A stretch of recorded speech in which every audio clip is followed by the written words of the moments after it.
pues es catedrático en Medicina en la Universidad de Granada, acaba de llegar de allí, coordinador de investigación del Hospital Clínico de Granada, y las especialidades son radiología y oncología. Su conferencia, pues bueno, se llama Pesticidas, detergentes, plásticos y las consecuencias sobre nuestra salud. Él aporta un conocimiento científico sobre las consecuencias de la ingestión de estos productos con acción hormonal en nuestra salud. Les dejo con el doctor Nicolás Olea. Buenos días. Antes que nada, agradecer a los organizadores la invitación. Y lo que quiero hacer esta mañana es compartir con ustedes los resultados de las investigaciones del grupo que lidero durante los últimos años y a ver cómo puede servir esto para crear conciencia o para, por lo menos, transmitir información. Bien, el contenido de la presentación está aquí resumido.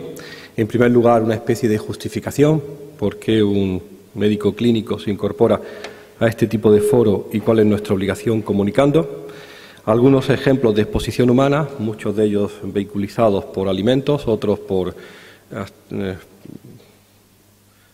uso de compuestos farmacológicos o de cosmética, consecuencias de esa exposición y al final, que teníamos que empezar por ahí, lo que se llama el principio de precaución o el principio de cautela que debe de regir cualquier decisión en la Unión Europea, según dice el Parlamento. Le traigo dos mapas porque hay datos muy interesantes y se publican cada vez más cosas y son accesibles. Gonzalo López Avente, del epidemiólogo del Instituto Carlos III, director de Epidemiología del Cáncer, publicó en el año 2007 un libro que está en la red, tiene 70 megas, pero se puede bajar, que se llama Atlas de mortalidad e incidencia por cáncer en España. Desagregó los datos que siempre se habían dado provinciales en municipios y entonces presenta para diferentes localizaciones tumorales, incluso para enfermedades no tumorales como diabetes y cardiopatías, el riesgo comparativo entre diferentes regiones. Y como ven ustedes, he traído dos ejemplos. Si la clasificación es amarillo riesgo 1, menos riesgo verde y más malo rojo, es una tendencia siempre que tenemos, más rojo, más malo.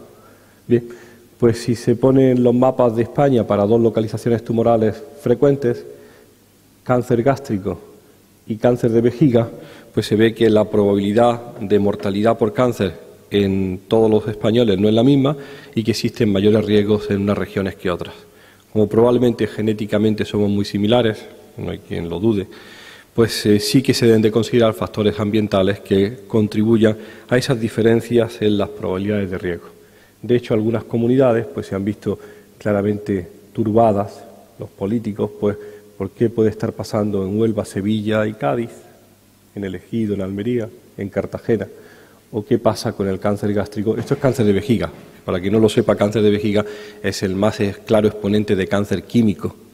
Se sabe desde finales del siglo XIX que el cáncer de vejiga se da sobre todo en trabajadores expuestos en la industria química, en la industria de colorantes en Alemania, y después es uno de los cánceres asociados al consumo de tabaco. Pues bien, cáncer de vejiga, que es un cáncer químico, se distribuye de una forma particular, y cáncer gástrico, de estómago, que es otro cáncer digestivo y contacto con los químicos, pues parece, no sé si lo ven, que está reproduciendo en España las denominaciones de origen de las diferentes zonas de consumo de alcohol o de producción de vino.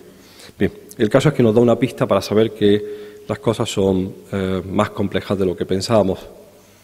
La segunda parte es ver que cáncer es una enfermedad importante, que a pesar de todo lo que se está haciendo y a pesar del diagnóstico precoz, pues está aumentando. Solamente hay 5 registros provinciales en España de cáncer. El de Granada, el de Murcia, el de Asturias, el de Navarra, el de Zaragoza, no hay más. Más son datos que se obtienen pues, a nivel hospitalario. Y estos registros provinciales, que están funcionando desde el año 85, por ejemplo en Granada, pues nos indican que la incidencia, no la mortalidad de cáncer, crece al 2% anual para todos los hombres en Granada y al 3% para las mujeres. Y las cosas van mal, porque realmente si uno pone el cáncer de mama, pues crece anualmente desde el año 85 al 3,2%. Aunque tengamos las tasas más bajas de Europa, porque somos los más pobres, los más del sur, los más cercanos a África, poco a poco vamos igualando las tasas del norte de Europa.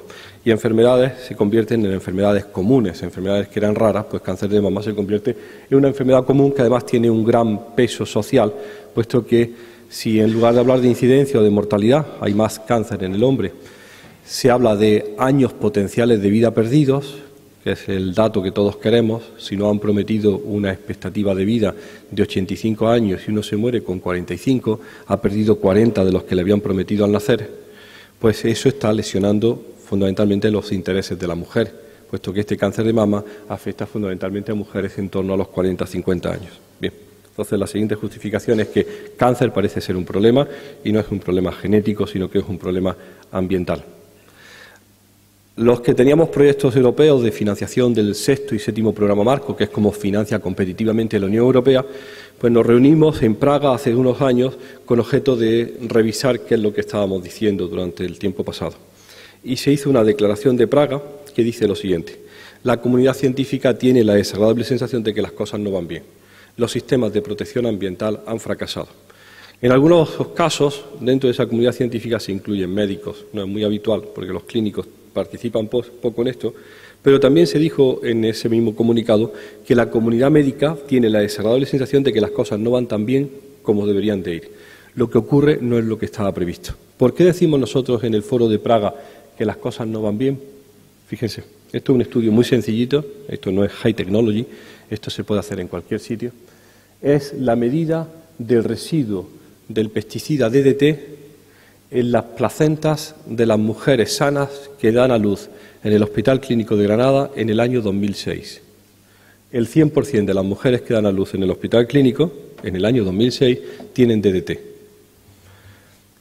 Ya sabemos hoy día que las de Granada, las de Valencia, las de Sabadell, las de Asturias y las del País Vasco, puesto que nos hemos metido en un estudio colaborativo en donde hacemos no solamente un punto del sur, sino puntos de toda la península y lo unimos después a los datos que hay producidos en Europa. Con esto quiero decirles, el DDT se prohíbe en el año 85, el Ministerio de Sanidad se une a la prohibición previa del Ministerio de Agricultura, no parece que haya un uso fraudulento, pero nadie tiene en consideración que no solamente se trata de prohibir. Lo que se puso una vez en el campo y se usó tiene una vida media muy larga, persiste durante años y sobre todo persiste como un contaminante habitual dentro de nuestro cuerpo. De esa manera nos encontramos que en el año 2005 o 2006 el 100% de la gente joven, 32 años de vida media, de edad en el momento del parto para estas chicas o estas señoras, pues tienen un surtido de PCBs, de DDTs y su metabolito más lipofílico, el que se acumula en grasa, que llega al 99%. Pero lo mismo ocurre para los pesticidas de uso más reciente, como los endosulfanes, o incluso para algunos como los famosos aldrines, que están en la docena sucia. Es decir, con este primer mensaje no solamente basta con reducir la exposición o reducir el consumo o las aplicaciones, sino que después alguien tendrá que ocuparse de cómo se elimina eso de nuestros cuerpos. Lo que más nos preocupa de este asunto es que hemos descrito y confirmamos anteayer en una reunión en Madrid, en el Hospital Clínico, que todos coincidimos, los que estamos en este trabajo, en que probablemente la mayor fuente de exposición a compuestos orgánicos persistentes prohibidos en el BOE no es ni la vaca, ni la cabra, ni la leche, ni los vegetales, son las madres. Si las madres están expuestas o han estado expuestas durante años, son el mamífero que más años ha estado expuesto y que más cercano está en contacto con sus hijos. Luego, embarazo y lactancia significan fuentes importantes de transmisión de esa exposición. Después hablaremos sobre lo positivo de la lactancia, pero que sepan ustedes que si hay una exposición de la madre, esa exposición es transmisible sin ser un daño genético. Aquí no hay genes. Aquí lo que hay es herencia química de lo que uno tiene en el cuerpo. Nosotros habíamos trabajado durante años con los organoclorados. Nos habían convencido las ONGs y todo el mundo porque era muy popular y nosotros venimos de la oncología y de la radiología, no de la química, que el malo de la película era el cloro. Todo el mundo hablaba mal del cloro, de los PCBs, de las dioxinas. Pues los que sean químicos o los que se acuerden de la tabla periódica, se acuerdan que hay una cosa que se llama los halógenos, que son flúor, cloro, bromo, yodo y astato, y la industria química pues se mueve libremente en esta columna para producir compuestos químicos que tienen propiedades particulares. Esa es la clave. Nosotros no tenemos compuestos orgánicos dentro del cuerpo con halógenos, excepto la hormona tiroidea, que es la tetrayodotironina, y lo que tenemos son compuestos inorgánicos como el cloruro sódico. Muy bien, la industria química encontró ya en el siglo XIX que introduciendo en compuestos orgánicos iones halogenados se obtienen unas propiedades especiales.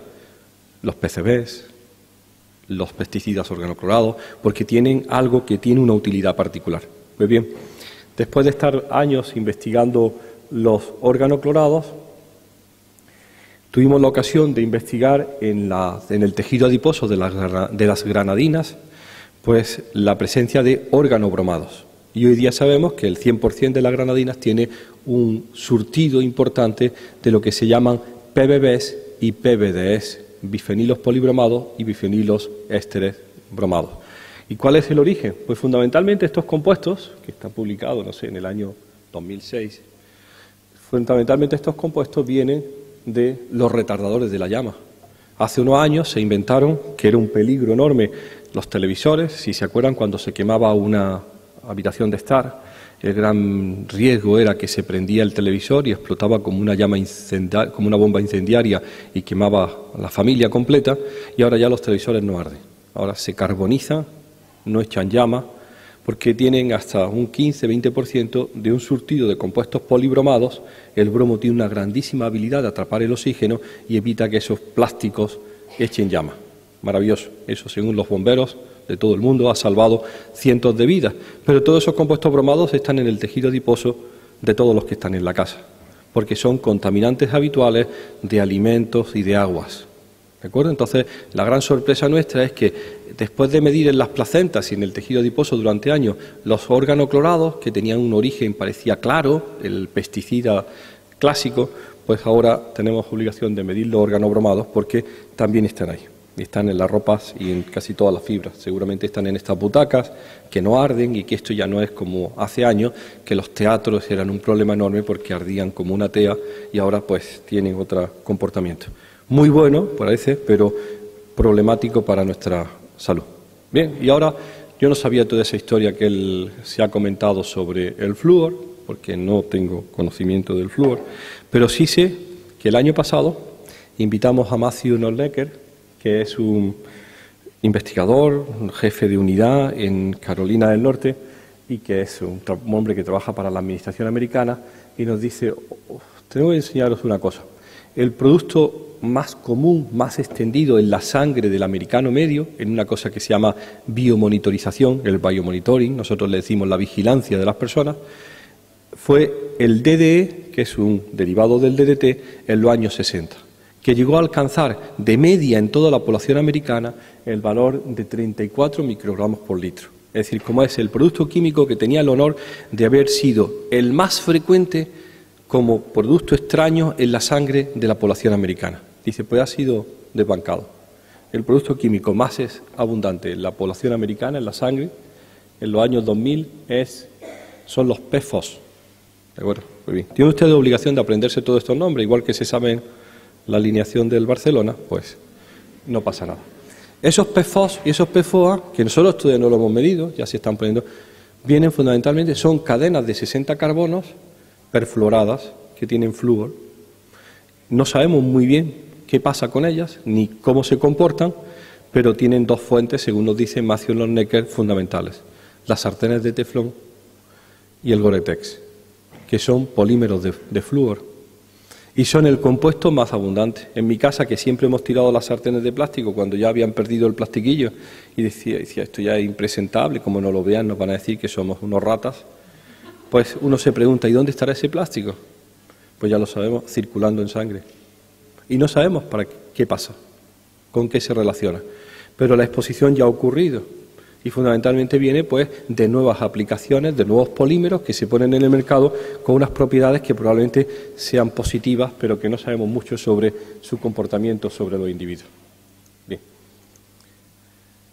La administración, esta diapositiva ya se ha quedado antigua, porque la utilizaba en el año 2008 antes de la crisis y decía, la administración tiene la agradable sensación de que todo va bien. Ya ni siquiera la administración tiene la agradable sensación de que todo va bien. Pero en aquel momento, cuando éramos ricos y había tiempo para veleidades de este tipo, pues los ministros de Medio Ambiente se sometieron a un análisis de sangre de forma voluntaria. Ministros de Salud y Medio Ambiente fueron invitados por una ONG para hacerse un análisis de sangre. Ahí está el perfil de todos ellos, el irlandés, el estonio, el polaco, el español, el inglés, y le analizaron 106 residuos de compuestos químicos diversos, un poco de DDT, un poco de pesticidas, un poco de dioxinas, un poco de PCBs, un poco de bromados ésteres PBBs, un poco de PFOAs y PFOS, y le dieron su carta con los resultados, un análisis de sangre. Ahí está Cristina Narbona, ¿se acuerdan que era ministra en aquel momento? Y los que quisieron los presentaron públicamente. Esta señora citó a la prensa en un hotel en Madrid y presentó su resultado. A mí me invitaron de oyente. Y lo que contaba la señora era que de los 106 residuos que habían medido, ella tenía 46. Era de las ministras más limpias. ¿De acuerdo? Había ministros, no sé si era el eslovaco o el esloveno, que nunca sé bien dónde está el Eslovaquia y dónde está Eslovenia, tenía 106. Tenía de todo. Y otros tenían más, otros tenían menos, unos tenían más un perfil, otros tenían otro. Inmediatamente los periodistas preguntaron, ¿y eso qué significa? Inmediatamente, de forma casi como un resorte en el culo, con un muelle en el culo, el director general saltó y dijo, los niveles son muy bajos. ¿Bueno? Porque lo que le preocupa a la administración es saber si los niveles son altos o bajos. Bueno, los niveles son muy bajos. Y ella, la ministra, que estaba preparada para esa respuesta de su muchacho, dice, ¿y 46 niveles bajos no son un nivel alto? Entonces hay un silencio. Como hay un silencio y los periodistas miran a ver eso qué significa, quién va a responder a eso, tomo la palabra y digo, pues malas noticias. Toda la toxicología reguladora que se hace en Japón, Estados Unidos y el norte de América y Europa está basada en el análisis individual y en el estudio individual de la toxicología de cada compuesto, porque se hace en el momento de registro con interés de registro, sin tener en consideración nunca qué es lo que previamente se ha puesto en el medio ambiente o en las personas.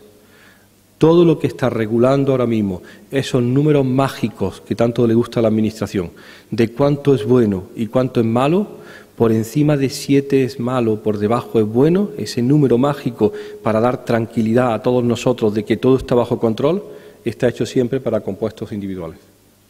Porque se hace por las empresas o por las compañías que registran, gastándose un dineral en test toxicológicos para ese compuesto. Pero la señora ministra tiene 46 residuos. Y su gran pregunta es, ¿lo que tú me estás vendiendo no es el mundo real? Porque yo soy el sumidero de todos esos productos. Uno que viene de la sartén, otro que viene del residuo de la patata, otro que viene del alimento y otro que viene del dentrífico.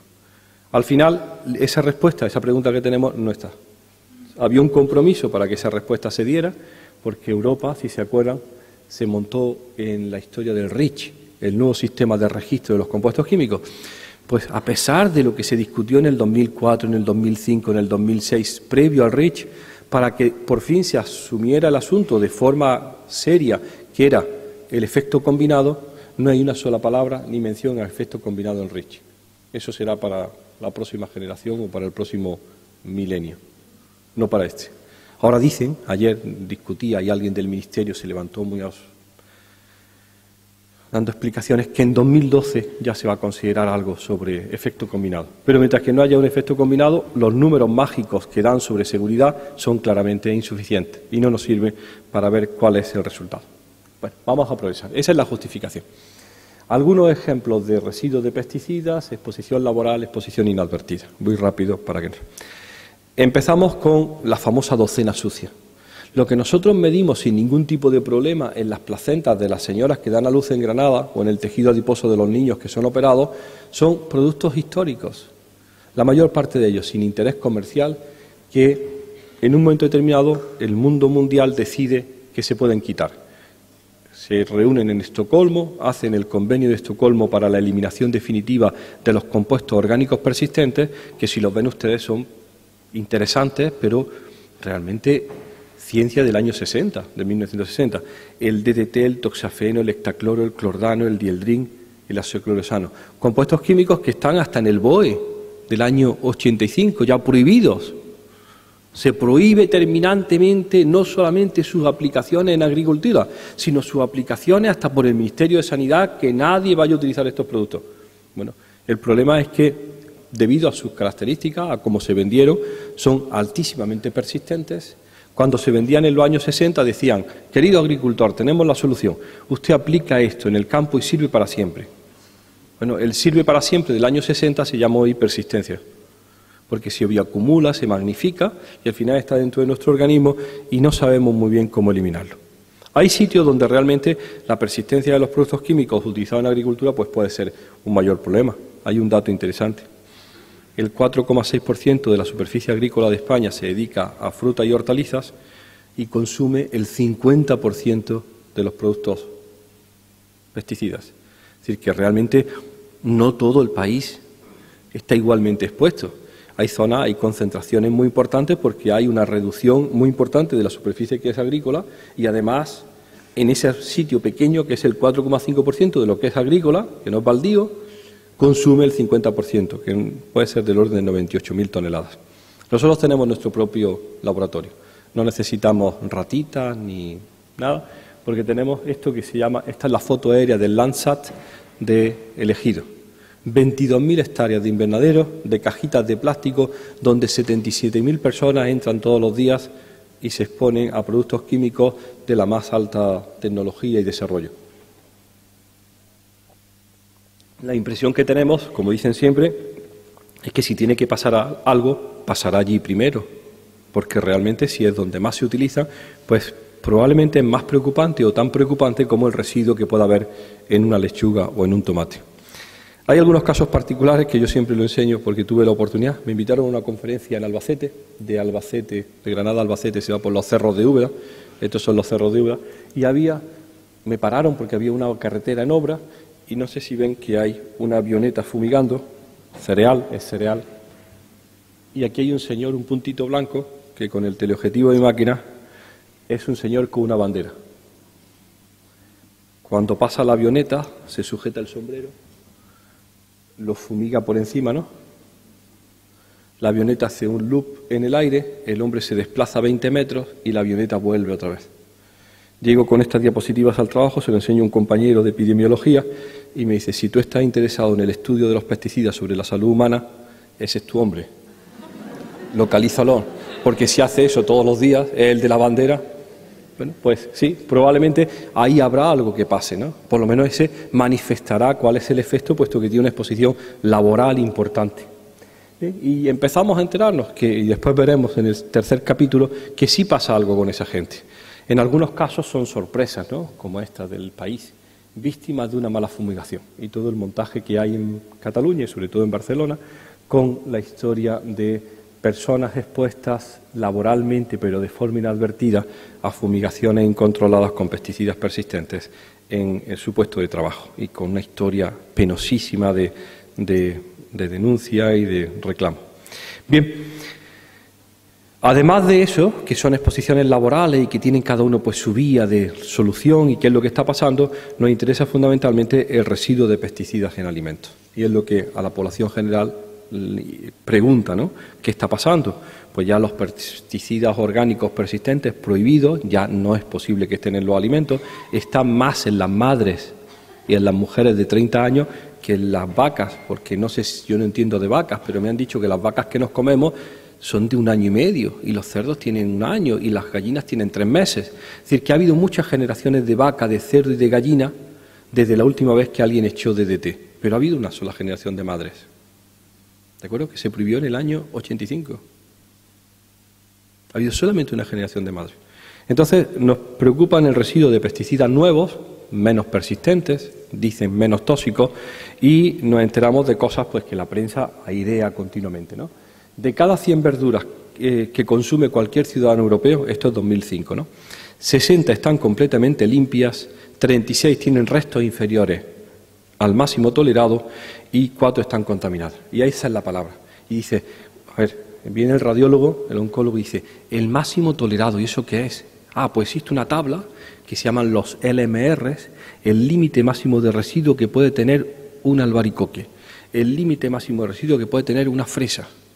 Y todo tiene que estar dentro de la más absoluta legalidad, porque si no, el camión de fresas que sale de Huelva y tiene que ir a Alemania para poner fresa en el mercado el 6 de enero, está controlado microscópicamente, porque como se pase un número del límite máximo de residuos, le dan un palo y le devuelven la fresa y se acabó el mercado. Está todo el mundo controlando pero hay 10, 11, 15 residuos en esa fresa, todos bajo control.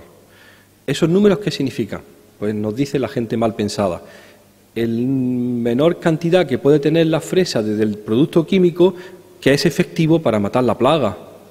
Porque uno diría, bueno, reduce ese número. Es que si reduzco ese número, esa cantidad de residuos, ya no he puesto suficiente pesticida para matar la plaga que quería combatir. Es decir, el gran determinante de ese número no es mi salud, es su eficacia para matar el gusano. Bueno, entonces ya está hecho pensando en el gusano y no en mi salud. Pero de todas maneras, lo que tiene es un número mágico que nos da esa aparente tranquilidad de que todo está bajo control. Como dice el periodista que ha picado, ¿no? Solo 4 están contaminadas por encima de la dosis. ¿De acuerdo? Ya está, 4. No. Si hay 60 que tienen residuos, dime por favor qué significa ese residuo en combinación con los otros residuos de la lechuga, del tomate, de la fresa, que me tomo a la par. Porque tú estás haciendo el cálculo para el residuo en el compuesto único y para un residuo único. Y eso está sin resolver. Pero bueno, de todas maneras, tenemos cierta tranquilidad porque hay conciencia de que existe. Donde no hay conciencia es la derivación de los pesticidas, por ejemplo, a aplicaciones mucho más libres. Nos enteramos con sorpresa de la utilización de pesticidas en jardinería, que no estaban autorizados en tomates, porque nadie se come el césped. Dice, bueno, pero la diferencia de no comerse el césped a pasarse 3 meses en verano encima del césped, dime cuál es la diferencia para un niño de 3 años. Bueno, no, pero es que esto no se lo va a comer nadie. ¿O sí? ¿Quién no ha tenido aquí niños que se han comido la hierba? Bueno, pues sí. Pero el caso es que sabíamos que había una salida importante para pesticidas en aplicaciones no alimentarias. Y la más dramática para nosotros, esta la foto es de Teresa. Teresa ya tiene 19 años, es la chica mía. La última vez que la pelamos porque tenía piojos. Está en la compañía de María. Pues había piojos. Oh, vamos a pelarla y todo. Y compramos un bote de una cosa que era muy buena para los piojos. Si tiene 19 años, pues hace 18 años. Y decía, aplíquese cada 15 días. Nosotros, como somos unos padres terriblemente generosos y buenos, ¿qué hacíamos? La aplicábamos todos los días durante 15. ¿De acuerdo? Si estaba el bote allí y era un champú. Y nos enteramos, cuando ya nos metimos en todo este campo, que era lindano. Un compuesto orgánico, persistente, carcinogénico, lipofílico, prohibido en los tomates, prohibido en las lechugas, en el BOE del año 85, pero que ha estado durante 15 años en la repisa del 4.º año de mi casa porque era bueno para los piojos. Entonces, cuando yo le miro a la chiquilla el lindano en sangre, ni siquiera le tengo que echar la culpa al agricultor. Lo tenía en mi casa y le daba una dosis anual. Hasta que ya por fin alguien cae que si es malo, también es malo para tratar los piojos y busca otra cosa. Entonces la formulación de los antipiojos pues cambiaron hace 2 o 3 años. Ahora son piretrina o permetrina el lugar. Eso ya había pasado. De hecho, el otro día Miquel Porta me dio esta diapositiva. ¿Han visto esas postales que hay en los kioscos de anuncios de los años 50 y 60? Suchar, Nestlé, todo, ¿no? Pues hay una como esta que la retiraron, gracias a Dios, compramos 3 o 4, que pone higiene y precaución, colonia con DDT, Cruz Verde, ahuyenta y elimina los insectos y combate la caspa. Entonces, esto es de los años 50. Entonces, si yo le digo a esta señora, ha salido en su placenta que tiene tanto de DDT, ni siquiera tiene que preocuparse de echarle la culpa al agricultor de que era un sinvergüenza porque le echaba polvo a las patatas. Lo único que tiene que hacer es ir a su madre y preguntarle, oye, mamá, tú no me echarías colonia Cruz Verde, ¿verdad? Porque si le echaba colonia Cruz Verde, con la mejor de las intenciones, tiene una absorción perfecta de DDT en sus dosis diarias. Es decir, eso pasó, ha pasado y probablemente sigue pasando. No me resisto a ponerle esta porque esto vale la pena. Yo vivo en Granada y mi padre compró, en Granada hace un calor de muerte, y todos nos vamos a 3 kilómetros de Granada, que hace el mismo calor, pero tenemos en verano la sensación de que se está mucho mejor, ¿no? Bueno, pues nos fuimos a Cájar, ¿no? Entonces un chalet, y en el año 58 mi padre compró 4 marjales de terreno, son 500 metros, se llaman marjales, e hice una casa de campo muy señorial, y toda la casa de campo estaba rodeada de un campo de patatas, caquis y patatas. Y las patatas, siempre hemos dicho en mi casa, eso sí que eran patatas. Las patatas del casa de campo, eso sí que eran patatas. Años 60, comiendo nosotros patatas, todo. Y en mi casa nunca se tira nada. Vivimos en una casa en Granada, en el centro, vieja, pero que nunca se ha tirado nada. Y me encuentro esto, rebuscando entre los papeles de mi padre, pone, gastos hechos a Francisco Lea Aguado. Una factura por arreglo de los salideros de Laza, 152 pesetas, esto de la época de las pesetas, ¿no? 10 chiquillos en las papas, a 26 pesetas, 260 pesetas. Una obrada. Y de pronto leo esto y se me pusieron los pelos de punta. Fue el año pasado. 2 veces Gesarol, 35 pesetas. Me fui a Google, que se le pregunta, que uno pregunta en Google todo, a ver qué, y me entero que Gesarol 20 es DDT. Y yo recuerdo perfectamente toda mi vida de Dios que venían, cultivaban las patatas y después venía uno y le echaba, niño, ¿le ha hecho los porvos a las patatas? Los porvos. Y los porvos era una cosa que se echaba porque si no, no salían las patatas. Nadie sabía. Pero los porvos de las patatas eran los polvos y estaba, a ver, diciéndolo con palabras actuales, en el protocolo, echarle 2 veces, ahí lo dice, 2 veces los polvos de las patatas, DDT. Y hemos tenido siempre la conciencia de que esas sí eran las patatas buenas, porque no había ningún intermediario fraudulento que estuviera jugando con nuestras vidas.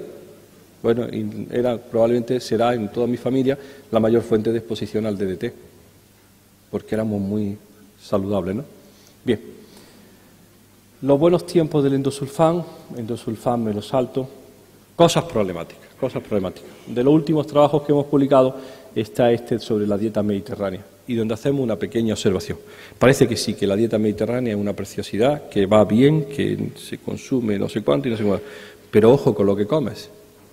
Si la dieta mediterránea está basada en un aumento del consumo de hortalizas y frutas, que desplaza a otros alimentos más complejos y probablemente más dañinos, pero no está bajo estricto control esa hortaliza y fruta, nuestros propios trabajos demuestran que ese consumo de hortaliza y fruta se acompaña de un aumento en sangre de los niveles de pesticidas permitidos actualmente en el mercado. Es decir, que la idea es, ¿dieta mediterránea? Sí, por supuesto, pero de vegetales y de hortalizas, de fruta, bajo control o por lo menos que no tengan un cultivo basado en la agricultura actual industrial, ¿de acuerdo? Entonces, todas las recomendaciones que demos a partir de ahora tienen que decir, ¿de acuerdo? Aumenta tu consumo de fruta y verduras, pero ojo con las frutas y verduras que te comes, porque si aumentas y desplazas el consumo hacia ese tipo de elementos, que no aumentes también el consumo de pesticidas de uso habitual. Consecuencias de la exposición. Esta es la tercera parte de la presentación y hablaremos las consecuencias de esa exposición en poblaciones laborales, en agricultores, en la población general y después les comentaré el tema de nuestro trabajo, que es lo que llamamos disrupción endocrina. Bien. ¿Tiene consecuencias para la salud de la gente el meterse todos los días en una cajita de plástico de no sé cuántos metros cuadrados y estar a 35 grados en camiseta manipulando tomates y pepinos? Pues sí, sí. En el Ejido, 70.000 agricultores cultivan 27.000 hectáreas de invernadero en las que se vierten miles de toneladas de plaguicidas. En los últimos años se han estudiado más de 1 millar de intoxicaciones. Y esto es lo que se llama la punta del iceberg. Los médicos clínicos de los hospitales de la zona de agricultura intensiva, fundamentalmente del Hospital de Poniente en Almería, del Servicio Andaluz de Salud, pues tiene la mejor casuística publicada en revistas médicas sobre exposición aguda a compuestos químicos agrícolas, fundamentalmente metamidofos, clorpirifos y paratión, y tienen descritos los mejores sistemas de tratamiento. La casuística está allí, son publicaciones hechas en la revista Medicina Clínica que se publica en Barcelona, no son de carácter internacional, pero sí han tenido la valentía de ponerlo en el foro de comunicación habitual de la ciencia clínica, que es la revista médica. Y tienen pues muy buenos resultados, solamente un 5% de funciones. Y estos 1.000 casos que tiene recogidos Paco Laínez son los que llegan a la UBI, a la unidad de cuidados intensivos. Porque él es el jefe de la unidad de intensivos. Él no sabe cuántos han llamado a la puerta de urgencia o cuántos tuvieron un mareillo. Estos son los que se agravaron de tal manera por un envenenamiento puntual que necesitaron la hospitalización. Entonces, él reconoce que esto es la punta del iceberg y que debajo hay toda una serie de exposiciones más leves o de exposiciones crónicas que darán su fruto y se verán con el tiempo. ¿Qué sabemos de la exposición a largo plazo? Hay muy poco publicado, pero afortunadamente, de nuevo, el mismo señor que hace los mapas de mortalidad por cáncer en España, ese pagado por Carlos III y oficiales, pues tiene este libro publicado que se llama Mortalidad, allí lo pone, dice Cáncer, mortalidad proporcional y estudios caso control con certificado de defunción. Es un estudio basado en cáncer en agricultores. Y no es incidencia, sino mortalidad, los que se mueren, ¿no? Todo está matizado. Y dice que sí, que se confirma en los agricultores españoles, según los registros oficiales de defunción, que tienen más probabilidad de morir de tumores cerebrales, cáncer de estómago, leucemia, linfoma, próstata y testículo. Y confirma datos en otras regiones de Europa, que hay una mayor mortalidad para los agricultores, no diferencia si son agricultores más buenos, más malos, sino si tu profesión es agricultor y te han muerto de cáncer, cuando compara los registros de defunción con otras profesiones del mundo laboral, pues hay mayor probabilidad de este tipo de tumores, cerebrales, estómago, leucemia, linfoma, próstata y testículo. Y ese estómago es interesante porque los mapas de mortalidad por cáncer, ¿se acuerdan de estómago? Pues identifica en España muy bien las zonas agrícolas, y además no identifica zonas cualquiera, identifica muy bien las zonas de secano y las zonas de agricultura intensiva, es decir, define muy bien qué agricultores tienen mayor probabilidad de muerte. Bien, a nosotros nos interesaba mucho el cáncer de mama, el cáncer hormonodependiente, y le preguntamos a Gonzalo, ¿y qué pasa con el cáncer de ovario, el cáncer de mama, el cáncer ginecológico?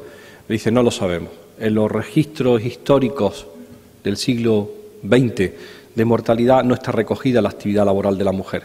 Puede haber trabajado como la gallega toda su vida en el campo, pero allí aparece que es sus labores y entonces no sirve para identificar la población laboral femenina. Probablemente en el futuro sí, pero no hay.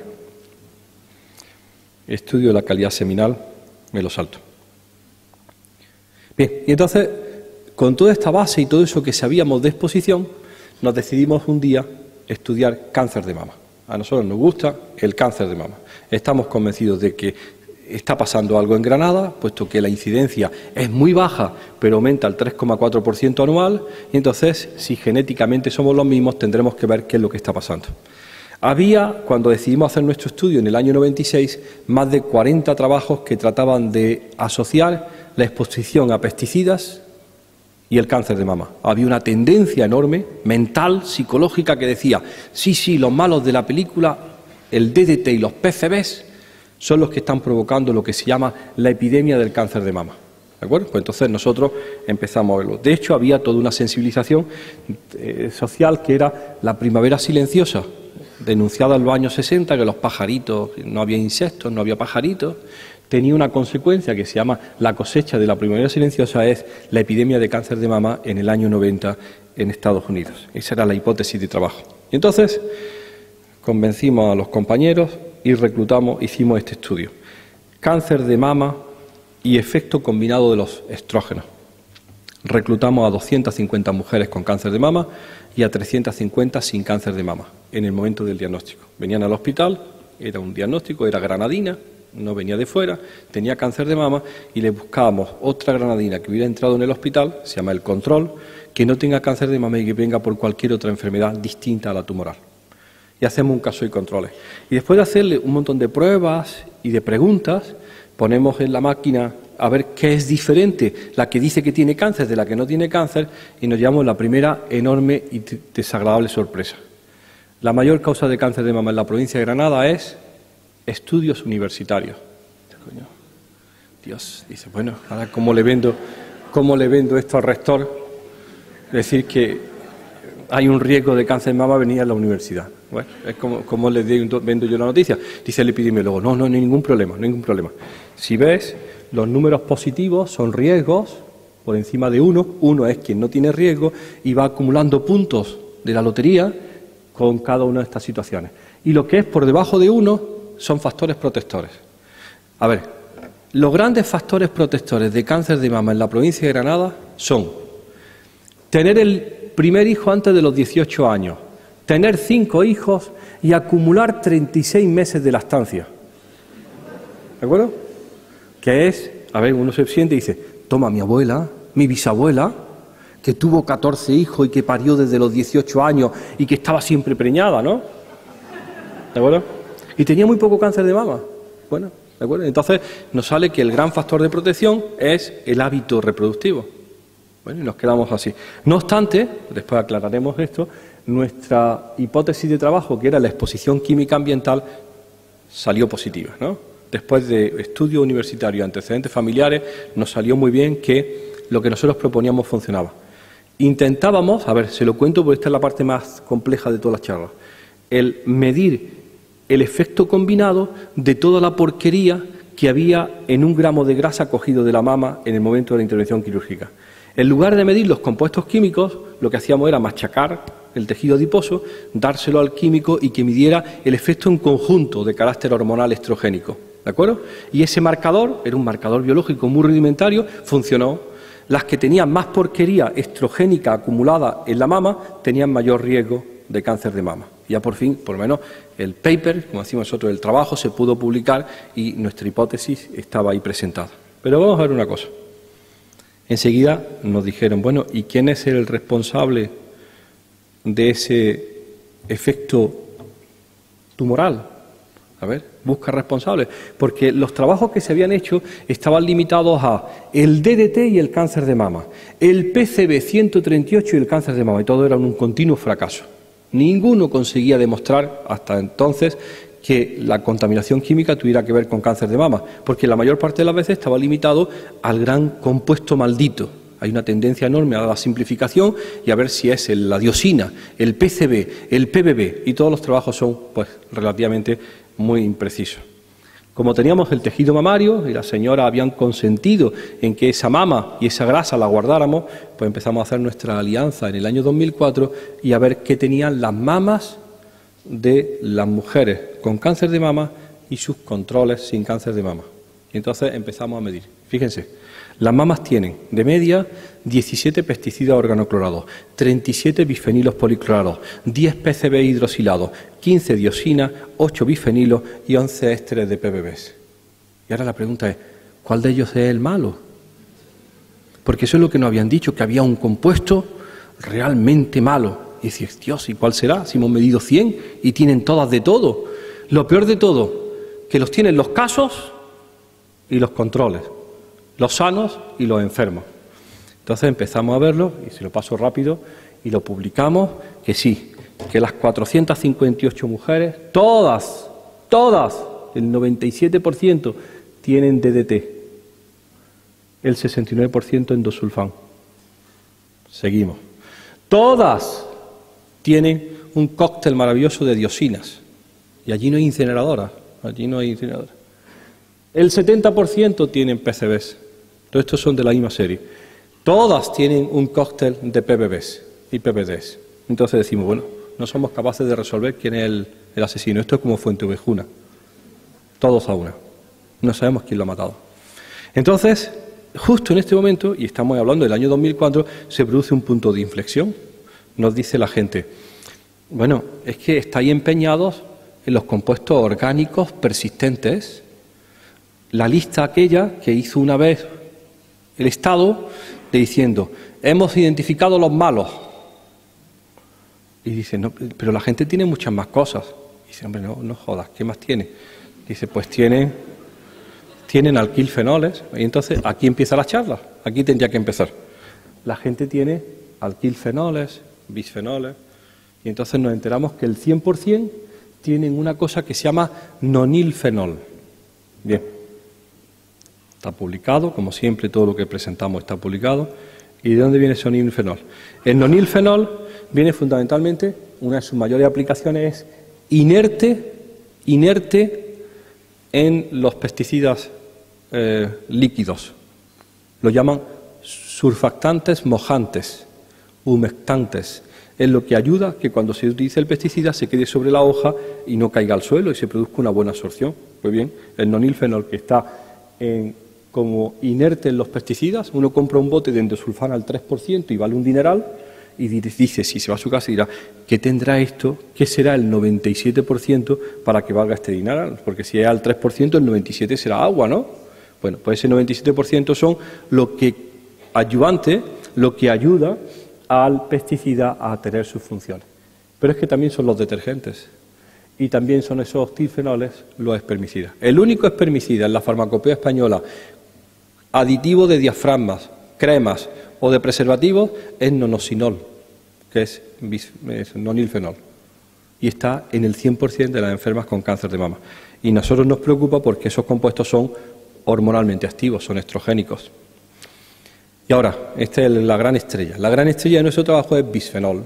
El bisfenol A está en todos los tejidos, está en el 80% de las mujeres, ya sea en su forma de bisfenol A o de bisfenoles clorados.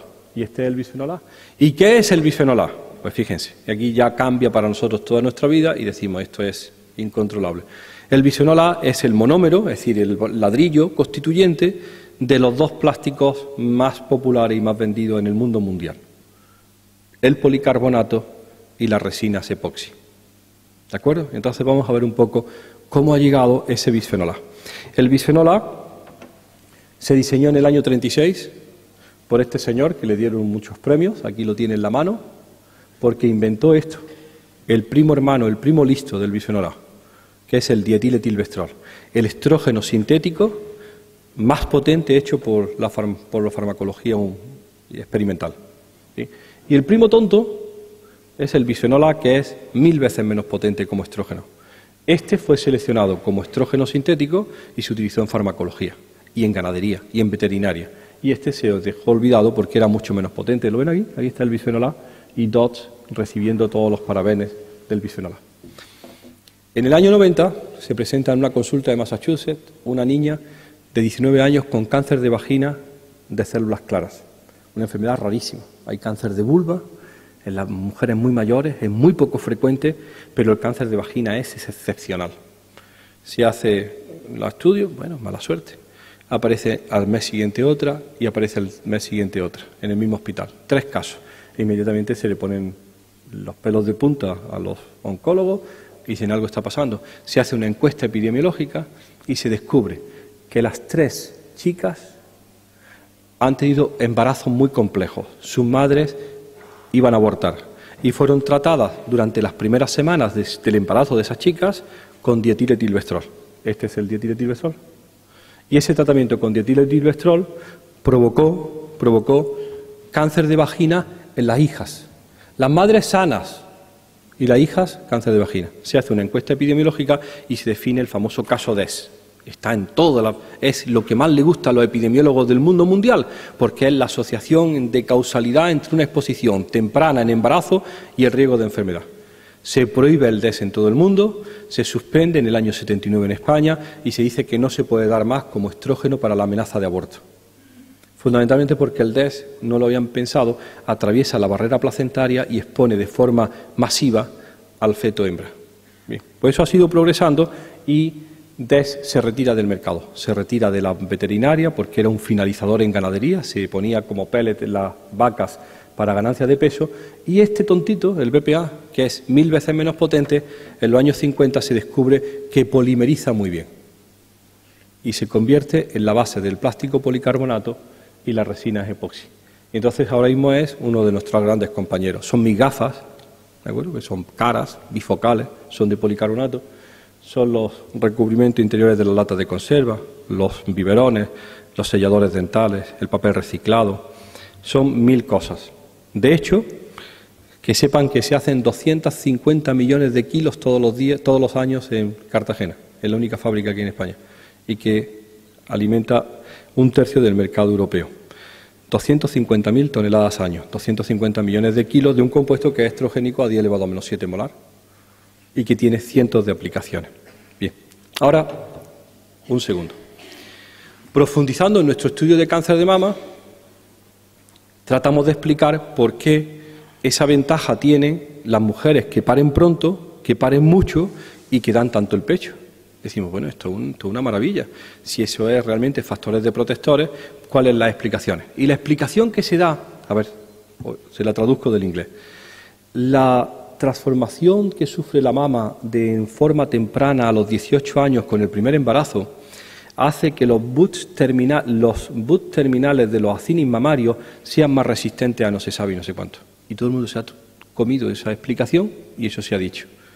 Cuando nosotros vemos cuáles son la relación existente entre la porquería en la mama y los hábitos reproductivos, a ver, muy sencillo, nos enteramos que las mujeres que paren pronto, que paren mucho y que dan muchos meses de el pecho, no tienen compuestos químicos en la mama. Como dicen en mi pueblo, se quedan limpias como una patena. ¿De acuerdo? Y entonces hacemos en esta publicación una hipótesis muy sencilla. A lo mejor lo que está ocurriendo con esas que empiezan a parir a los 18 años y que tienen muchos partos y además tienen mucha lactancia, es que disminuye su riesgo porque disminuye la cantidad de porquería acumulada en el tejido adiposo. Dicen, sí, muy probablemente. Dicen, entonces no es una protección que te da Dios, es que simplemente te has limpiado. Pues sí, muy probablemente. ¿De acuerdo? Entonces, cosas que parecían tan imposibles de demostrar, pues dicen, no, el tener en el tejido adiposo mamario esos compuestos persistentes que van incrementándose con la edad y que van sometiendo a tu mama a un riesgo permanente, pues es un problema. Pero si tienes una manera, porque eres mujer, de desintoxicarte, que es parir pronto, parir mucho y dar mucho el pecho, pues tienes la solución. Inmediatamente el más tonto del grupo dice, pero todo eso se lo está comiendo alguien, ¿no? Por supuesto. Y dice el más listo, el primogénito se come el 60%. Yo soy el quinto. ¿De acuerdo? Que cuenten aquí los que son los primogénitos. Porque se han comido el 60% de la porquería que tenía su madre. Y es tan claro, y estaba descrito, y no es ciencia del año 2015, es lo que la gente sabía en el año 1960, que hay una forma de eliminación de los compuestos que están en sangre, que son muchos de ellos lipofílicos, les gusta la grasa, y que se eliminan muy bien, se movilizan en el segundo trimestre y tercer trimestre del embarazo, y además se eliminan muy bien por la leche materna. Y significa una exposición que si la madre ha estado muy expuesta, pues el niño hereda de su madre los genes y algunas cosillas más. Bien, visto esto, nos metemos en un estudio. Decimos, ya nos vamos a olvidar de las mujeres y las mamas, vamos a meternos ahora en niños. Y montamos, apoyado por el Ministerio, pues la red ISMA, que está liderada desde el IMIM de Barcelona, pero que está Granada, Valencia, Menorca, Ribera del Ebro, Sabadell, Guipúzcoa y Asturias. Sobre todo no porque nos guste mucho hablar con los asturianos ni con los catalanes, sino porque si hacemos cualquier barbaridad de esta, que por lo menos sean todos. Porque si no alguien te señala, te dice, ah, claro, esto pasa en Andalucía, pues soy unos bestias. No, pues pasa también en Asturias, y en el País Vasco, y en Cataluña. Y gracias a Dios vemos que todo es universal y pasa en todos sitios. Pues bien, dentro de la red ISMA empezamos a analizar, a ver, y esto ya cambia nuestra vida, empezamos a analizar y los químicos siempre nos han puesto una pega. Es que tenéis muy poca muestra. Y no podemos hacer más análisis porque el mililitro de sangre, el centímetro cúbico de sangre que os dio el paciente ya se ha acabado. Y le dijimos, ¿y si te damos 1 kilo de personas? Diríamos, ¿nos le vamos a hacer una amputación? No, nos vamos a quedar con las placentas. Hablamos con las madres y reclutamos las placentas. Tenemos 600 placentas de Granada, 600 de Valencia, 600 de Sabadell, 600 del País Vasco y 600 de Asturias. Y es 1 kilo. Así que hay para analizar de aquí hasta que nos muramos. Todavía queda placenta. Le pedimos a la madre el permiso para que de forma anónima ese tejido sirva para análisis. Y además está pegado en la barriga al niño durante 9 meses. Algo tendrá que ver con el niño. Hacemos un mousse de placenta, lo tenemos, pero que está perfectamente hecho y guardado y conservado, y sobre eso empezamos a analizar. Y entonces nos damos cuenta de lo que le decía al principio, que el 99% de las madres jóvenes, de 31 años de media, 31,8, tienen todos los pesticidas DDT históricos en la placenta. Aquí, en Granada y en Asturias. Pero es que también tienen, y esto es del 2010, también tienen los bisfenoles, el del plástico. Bueno, pero ahora lo más interesante. Decimos, bueno, tienen los bisfenoles en la placenta, pero a lo mejor eso está ahí almacenado, porque siempre las cosas esas de que uno piensa de que Dios o que alguien va a venir a sacarnos las castañas del fuego, ¿no? Porque la placenta es maravillosa y es una barrera. Bueno, y entonces hablamos con los americanos y nos ponemos las pilas para medirlo en orina. Y esto está aceptado, el trabajo del año 2011, se publicará en breve, pero ya está aceptado. Estos son los niveles de bisfenol A en las madres durante el tercer trimestre de embarazo y en los niños a los 4 años de edad, porque los niños ya tienen 10 años y tenemos guardada su orina. Pues el 81%, estas son las que no, y el 87% de las madres y los niños, a ver si lo voy a decir claramente, mean todos los días plástico. ¿De acuerdo? Todos los días. Mean bisfenol A. Vamos a seguir. Entonces, y agradezco lo de la intervención de Canadá, no sabía que Canadá era tan piola. Canadá que dice lo siguiente: el día 26 de noviembre del 2010, no, el día 18 de abril del 2008, aquí está, 2 ministros canadienses salen en el telediario a las 12 de la mañana, 16 de abril del 2008, y dicen, el ministro de Sanidad y el ministro de Medio Ambiente, Canadá, un país que no tiene nada de anecdótico, ¿no? No es un país de folclore, un país del primer mundo. Desaconsejamos el uso de los biberones de plástico en la alimentación infantil. Como no hay alternativas, recomendamos: 1, no utilizar el microondas; 2, no verter agua caliente en los biberones. Cosa que hemos hecho toda la vida. Yo recuerdo a mis niños que tienen ya 28 años, que tenían los biberones, y entonces metía 2 dedos de polvo, añadía agua hirviendo, tapaba, agitaba y después metía agua tibia para completar, porque se disolvían mejor los polvos de la comida en eso. Teníamos una olla, ¿de acuerdo? Yo no me fiaba del método Milton y tenía una olla siempre con todos los biberones de plástico. Y cada vez que hervía uno, los hervía todos. Y me acuerdo de siempre que la olla tenía un polvito blanco en las paredes. Y metía la mano y decía, la cal. Que en castellano es la cal, ¿no? Pero yo decía, la cal. ¿De acuerdo? Porque pensaba que era la cal del agua. Ahora digo, bisfenol A. Porque ahora me he enterado que cuando se calienta el plástico a altas temperaturas pierde parte de sus componentes porque es ligeramente destructible, ¿no? Porque el polímero, el ladrillo que hace ese policarbonato es el bisfenol A y es estrogénico desde el año 36. Y entonces 2 canadienses que tienen cierto amor propio dicen, no sabemos si es bueno o malo, pero por favor no sigáis usándolo.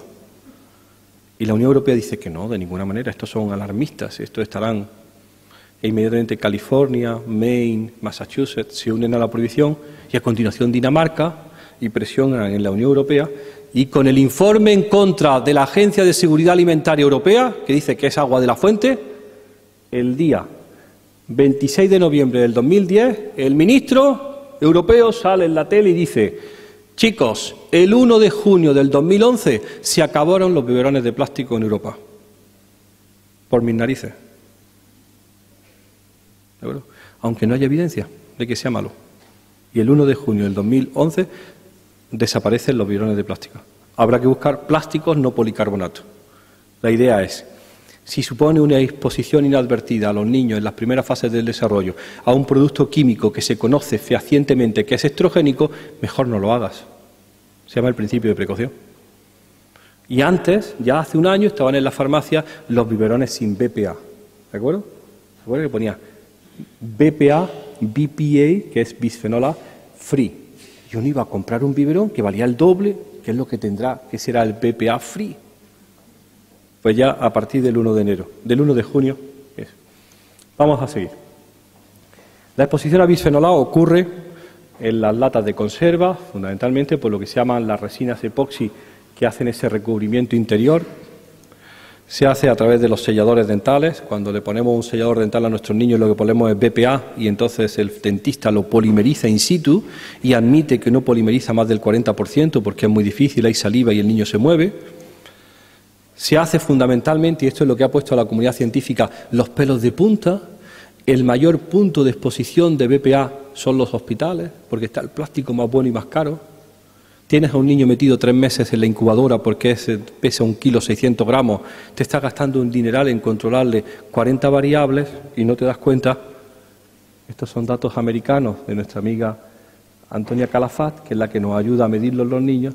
Te das cuenta de esto, que hay niños que llegan, nosotros tenemos en orina de media 2 microgramos por litro. los niños que vienen de la unidad de cuidados intensivos, pediátricos, se llama la NICU, Neonatal Care, pueden llegar a mear 946 microgramos de BPA.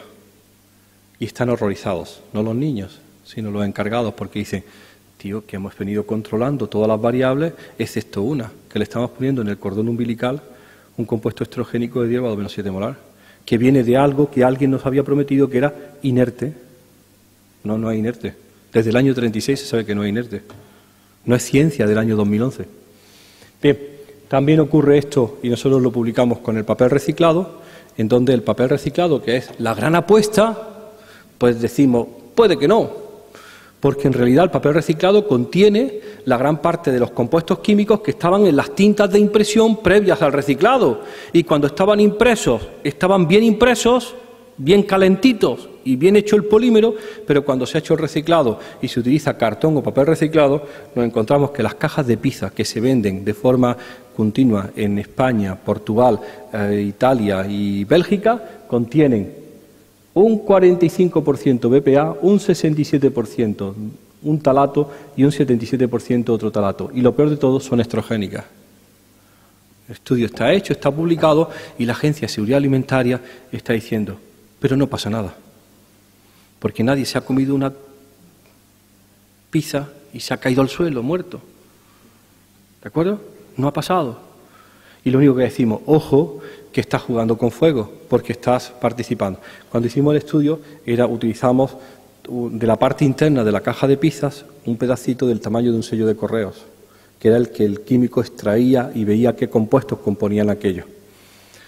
Y se hacía en condiciones sencillas, 18 grados centígrados, 3 horas de extracción. Y dicen, claro, estos compuestos, muchos de ellos son ligeramente lipofílicos, son solubles en grasa.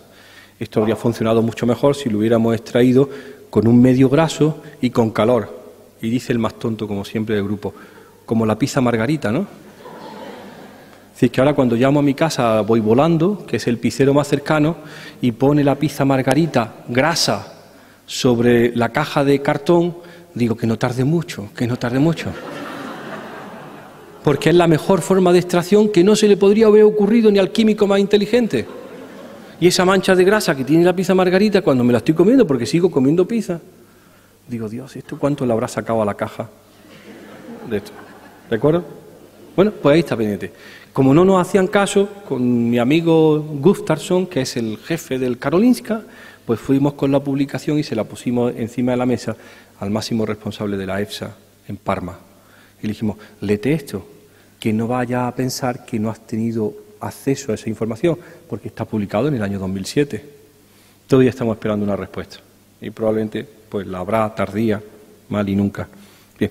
Entonces, los bisfenoles vienen acompañados de los talatos, otro grupo a incorporar. Y fundamentalmente nos dicen acompañando a los plásticos y decimos, sí, pero tío, te he pillado.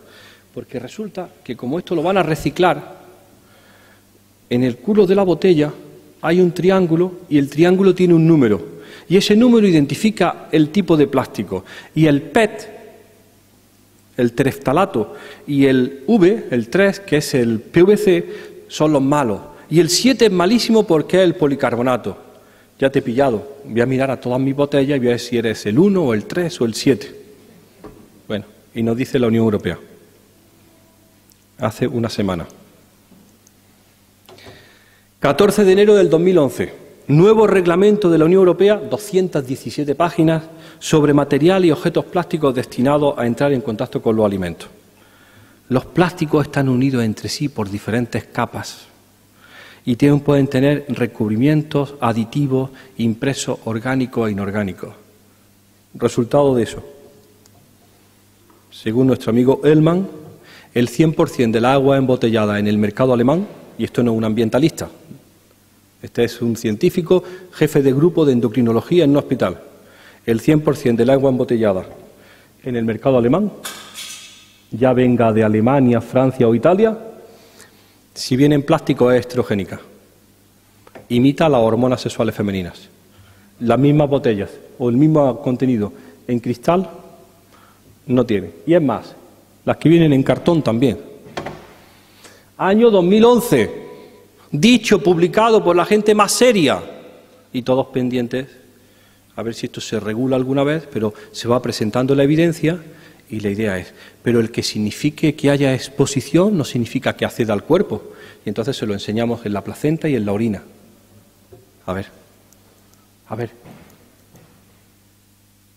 por favor. Esto es lo que orinan las embarazadas españolas, esto es las que no, el 3% no, el 2,5%, el 0% significa que el 100% de talatos, y los niños en el año 2011, todas las embarazadas están meando plástica. Sí, están en la botella de agua. Te estamos dando pistas sobre fuentes de exposición. No se absorbe, sí se absorbe. No está, sí está. Se metaboliza, sí, se elimina en orina. Y al final, ¿se acuerdan de esto? Estaba en una conferencia en Lérida hace poco y me encuentro por la mañana en el periódico esto, El Mundo, la batalla de los plásticos. Contador ahora con plásticos. En la orina del ciclista se ha detectado una sustancia plástica, no sé cuánto, de las transfusiones sanguíneas, el dietilestiltalato. Y dice Navarro, uno de aquí de Barcelona, que es el que hace los análisis. Sale en la tele a las 8 de la mañana y dice, a ver, como todo el mundo sabe, tenemos talatos en la orina. Pero este hombre tiene 100 veces más. ¡Pecador! Y dices, y voy al Congreso a Lérida de Agricultura y no sé qué, y digo, ¿quién sabe que tenemos talatos en la orina? ¿Quién nos había dicho que estamos orinando el plástico que nos estamos bebiendo? Porque no nos habían dicho nada de esa información. Bueno, pues ya lo sabemos.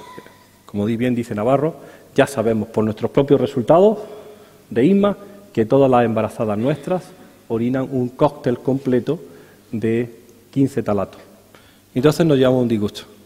Ya que habíamos demonizado al plástico, nos enteramos, ya estoy acabando, nos enteramos que la mayor fuente de exposición de los plásticos no son, de los talatos no son los plásticos, ya no de los bisfenoles, sino de los talatos.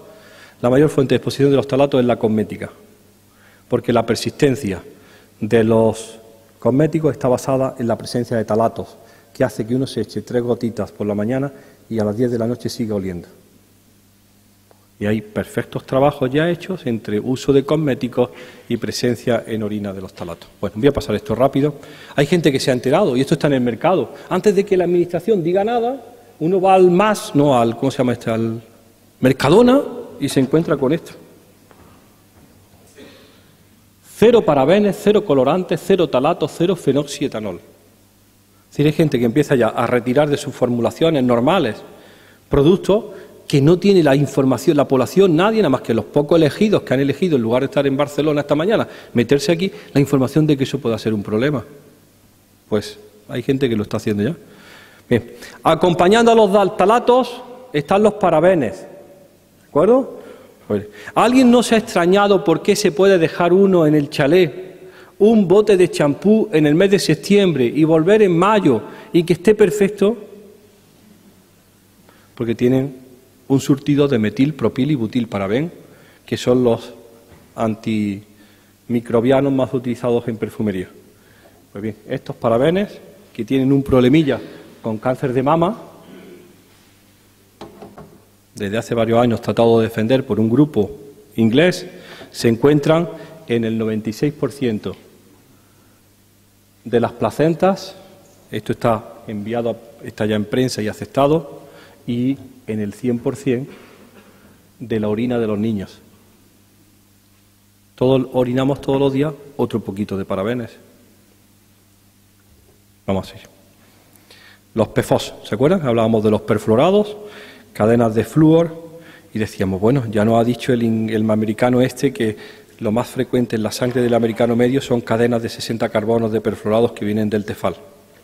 Pero no pasa nada. Y nos encontramos con este paper publicado en septiembre del 2010. PFOS y PFOA en niños y adolescentes. 12.476 niños de Ohio.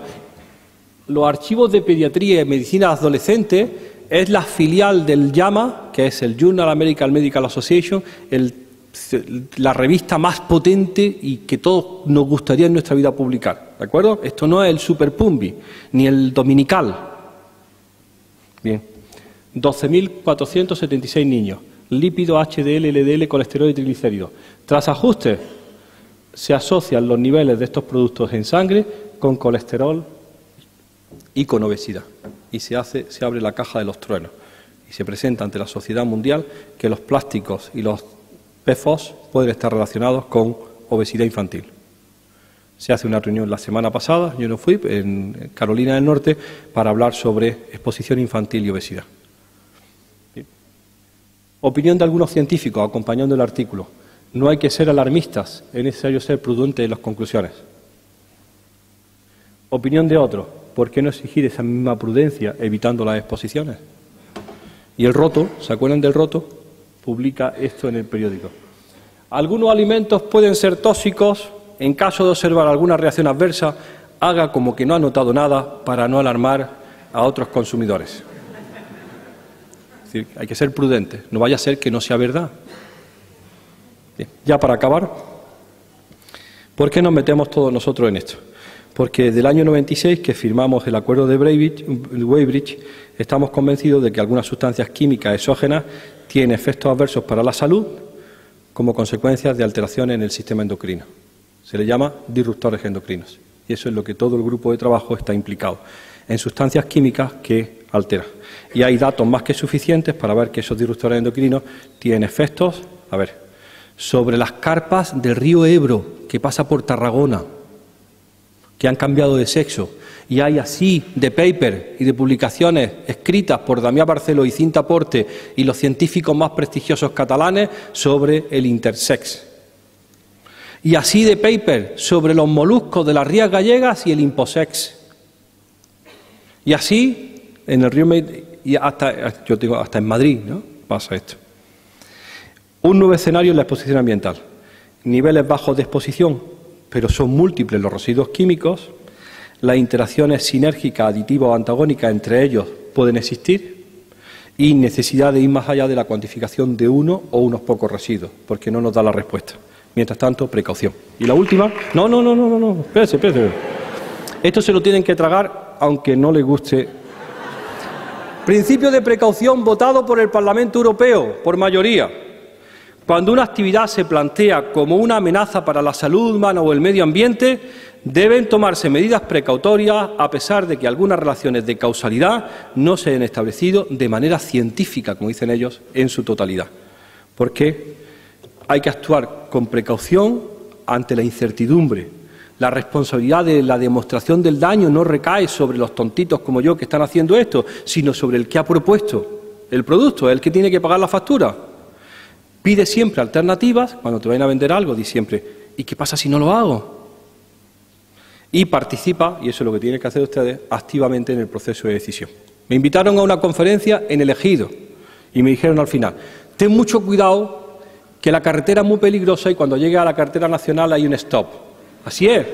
Y entonces pone, stop a 150 metros, 70, 60, 50, 40, 30, 20, 10, stop. ¿De acuerdo? Bueno, cuando uno va a 30 se para el coche. Pero digo, esto es el principio de precaución. ¿Qué es lo que tiene ese principio de precaución fundamentalmente? Que es anticipatorio. ¿Se quieren creer que estamos creando una sociedad basada, la regulación se basa en la demostración del daño? Es estúpido, porque alguien tiene que joderse para que alguien diga que se ha jodido.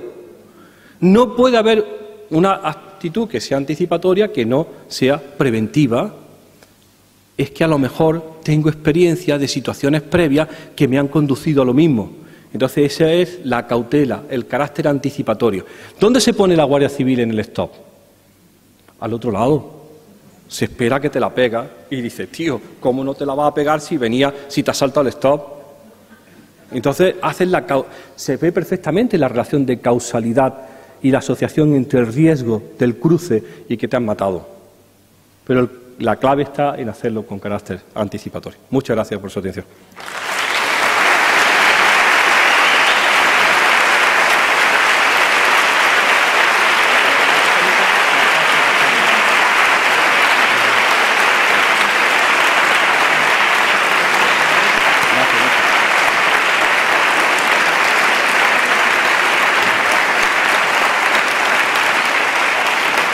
Fantástica conferencia la que nos ha regalado el doctor Nicolás Olea y mil gracias por venir, por estar y por tomar esos riesgos que suponen siempre, pues bueno, poner estos puntos sobre las is. A ti tampoco te financian los de los plásticos, ¿verdad? No, a ver, una cosa, la financiación es toda oficial. Cuando nos peleamos en el Ministerio o en Bruselas, le decimos, tío, pero si eres tú quien está pagando las investigaciones, porque vamos siempre a concurso competitivo por financiación oficial. Esto lo está pagando la Unión Europea, ¿no? Muy bien. Muchísimas gracias, el doctor Nicolás Olea. Muchísimas gracias.